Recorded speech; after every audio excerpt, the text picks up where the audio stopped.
Hey everyone, welcome back to Tierra Querida. Today will be a part 2 of our Mexico City trip. So if you're interested, keep on watching and welcome back. This is Tierra Querida.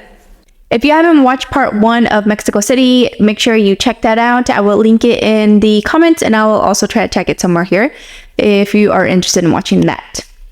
I honestly prefer to have breakfast outside of the hotels, but I will say the Hilton here in Mexico City will have to be an exception because the food and the service is just phenomenal. And it's just, Mexico customer service is just elite. I will argue that the Hilton here makes some of the most fresh and delicious pan dulce that I have ever tasted. So if you are a pan dulce fan, make sure you order some. They will literally bring it out to you from the oven to your table. So rest assured that thing is fresh as can be. I let the hostess know that we were running late for a scheduled tour, and I honestly was just expecting to get my bill fairly quickly after I ordered my food, but no, I was completely wrong.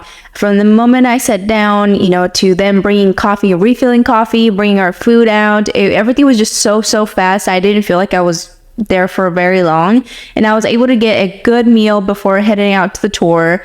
Again, I highly recommend you have breakfast here. It's really good, and the service again is phenomenal. Now, like I mentioned, I did schedule the guided tour and I scheduled it through the hotel and they kind of, source it out.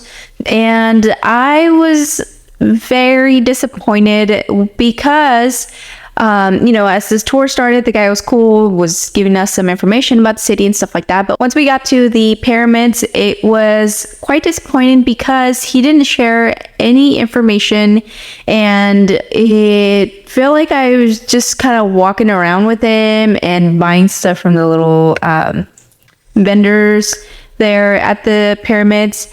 And that's not what I was looking for, so I was really disappointed with that. So I would suggest that you find a tour guide that really has some information to share. And I did find it a little bit odd because he claimed to have been doing it for like 20 plus years, yet he didn't really share anything on the history or like what different areas were from. And I was asking questions, but he was just like, oh, they're not meant for anything. They're just there. They just built them, which doesn't make sense because everything that was built had a purpose, and even things that are built today have a purpose. So it was just really weird, and I would not recommend doing a tour through the hotel. Just find your own tour guide and use them. After we ate at the restaurant near the pyramids, we asked to be dropped off at the Bosque de Chapultepec, and we rushed all the way up to the Castillo, and that was quite the journey. It was hot and it is uphill, so be prepared and you probably will need some good walking shoes. Now the entrance fee for this is 80 pesos or a little bit under $5, so I would suggest that you bring cash for this.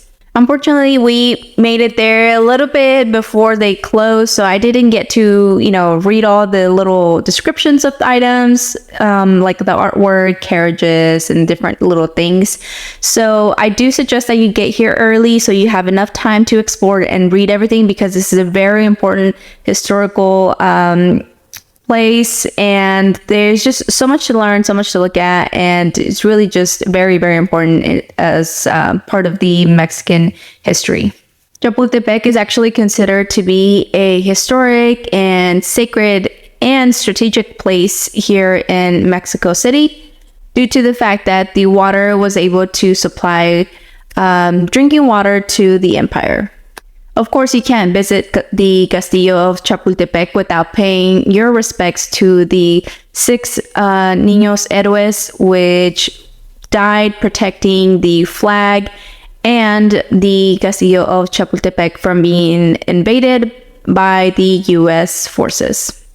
After you visit the Castillo, I would suggest that you walk around the forest and purchase some fresh fruit and just enjoy the afternoon or morning or whatever time you go, and just take a moment to just take in all of the beautiful surroundings and history and just everything that is in that area. If you enjoy museums, I would highly suggest that you visit the Museum of Anthropology here in Mexico. It is actually one of the most visited and the largest museum in Mexico. Unfortunately, I didn't have time to visit it, but I did have it as part of my itinerary, and I will be visiting next time I am in Mexico because there's just so much to see and so much to learn from, and I feel like I was really left wondering about the history of the pyramids and everything that is just there in Mexico City. If you have any questions, of course, leave them in the comments, and I hope to see you on the next one. Bye!